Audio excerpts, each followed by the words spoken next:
ഇന്ന് നമ്മൾ സംസാരിക്കാൻ പോകുന്നത് RBI പലിശ നയം എന്തുകൊണ്ട് സാധാരണ ജനങ്ങളെ നേരിട്ട് ബാധിക്കുന്നു എന്ന പ്രധാന വിഷയത്തെ കുറിച്ചാണ്.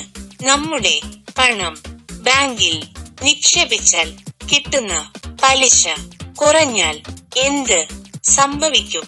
വായ്പ എടുത്തവർക്ക് ആശ്വാസമാകുമോ അതോ ചെലവ് കൂടുമോ എന്ന ചോദ്യങ്ങൾ നമ്മൾ ഓരോരുത്തരും ഒരിക്കൽ എങ്കിലും ചിന്തിച്ചിട്ടുണ്ടാകും.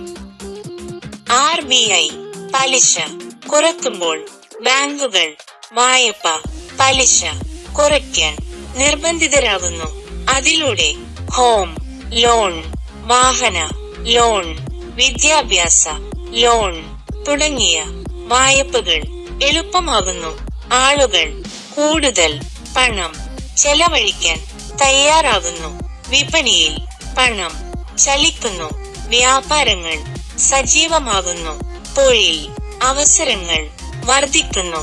ഇതാണ് RBI ലക്ഷ്യമിടുന്ന പ്രധാന സാമ്പത്തിക വളർച്ച.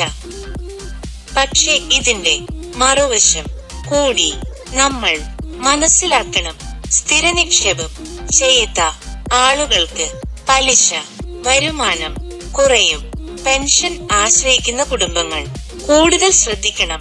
നിക്ഷേപ തീരുമാനങ്ങൾ എടുക്കുമ്പോൾ റിസ്കും സുരക്ഷയും തമ്മിലുള്ള ബാലൻസ് വളരെ പ്രധാനമാണ്.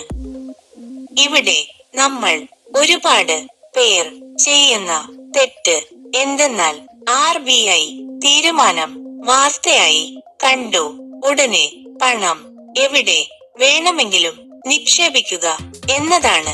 ഫിനാൻസ് ചാനൽ ആയ കാരുണ്യ ഫിനാൻസ് മീഡിയ നിങ്ങളോട് എപ്പോഴും പറയുന്നത് ഒന്ന് തന്നെ: ചിന്തിച്ചു തീരുമാനിക്കുക. പെട്ടെന്ന് തീരുമാനങ്ങൾ എടുക്കരുത്. സാമ്പത്തിക മാറ്റങ്ങൾ ഒരിക്കലും ഒറ്റ ദിവസം കൊണ്ട് നമ്മെ സമ്പന്നരാക്കില്ല. പക്ഷേ തെറ്റായ തീരുമാനങ്ങൾ ഒരൊറ്റ ദിവസം കൊണ്ട് നമ്മെ വലിയ നഷ്ടത്തിലാക്കും. അതുകൊണ്ട് RBI നയങ്ങൾ മനസ്സിലാക്കുക. ബാങ്ക് നിയമങ്ങൾ അറിയുക. സ്വന്തം പണത്തെ കുറിച്ച് ബോധവാന്മാരാകുക. നിങ്ങൾ ഇന്ന് കേട്ടത് ഒരു വാർത്ത മാത്രമല്ല, നിങ്ങളുടെ ജീവിതത്തെ നേരിട്ട് ബാധിക്കുന്ന സാമ്പത്തിക സത്യം തന്നെയാണ്.